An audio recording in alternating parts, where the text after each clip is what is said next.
Okay, I'm out here again with my 4.6 liter Crown Vic with a bed. This is my '01 F150. It's got the 4.6 liter V8, and we did the brake lines a little while ago on this, but it's way down on power. So I'm going to do the fuel filter. I've got myself a brand new Wix fuel filter here, as well as my quick disconnect tool, and we're going to see how much of a bath in gas I'm going to take. So first thing we need to do is locate where the fuel filter is. So let me show you a handy tip for that. What we're going to do in order to locate our fuel filter, locate the side of your truck, then look for the rust spot right here, this cab corner. Fuel filter is almost directly under there, at least on this truck. If it had an extended cab, it might be further back, but with this regular cab truck, our rust spot here is right where the fuel filter is on the other side of the frame rail. So let's crawl back in there and see if we can change this fuel filter out. You can see what we're looking at right up here. This is our fuel filter. I've changed this once before, but it's probably been 10 years and this truck doesn't always see the greatest quality fuel. So we're gonna change this thing out, see if it helps. First thing we need to do is determine if we got the correct filter. It looks about right. So we got these little locking flappy tab things here. I don't quite know what these are. Looks like they just kind of pop off, and you know, mind your eyes, don't get rust in them.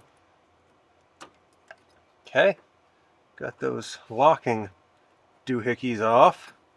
Now let's see about that. Just bend that rust out of the way a little bit to get better access to our filter to change it. Let's get our quick disconnect tool in here. This is kind of difficult because I can't get both my hands because there's no space under the truck. You know what? I'm going to have to do this without the creeper so that I got more room.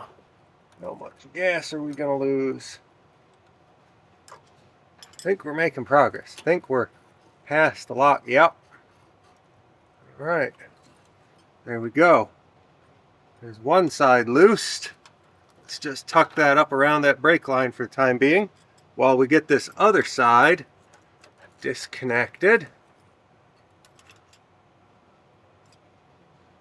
Which side was I using? The smaller one.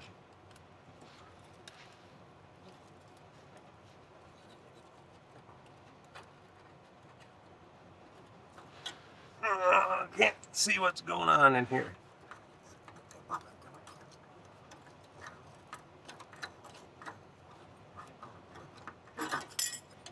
Go. All right, let's set that down there. Get our fresh filter. Yeah, we're leaking some fuel there. Flow is that way. Let's click him in. And click him in. Then I don't know what those little plastic doodads are for, but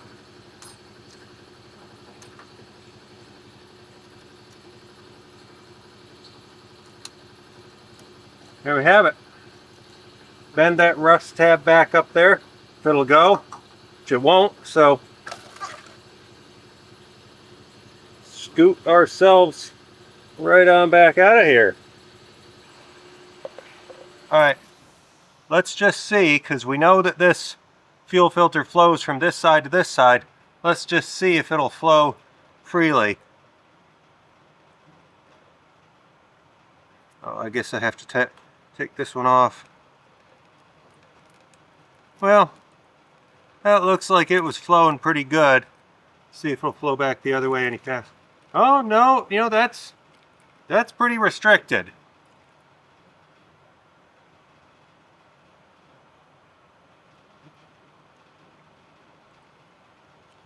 Yeah. I should see if I can cut this apart. See if we could inspect it that way.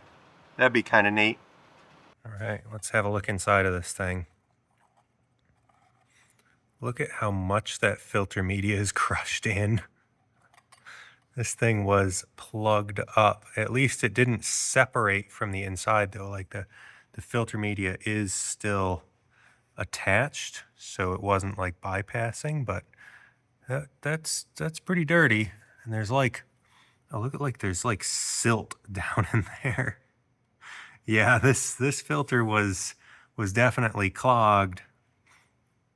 It absolutely has filtered a lot of trash out of this fuel system. So hopefully this will fix our power delivery issue and we'll have all of our power that this little 4.6 is capable of back.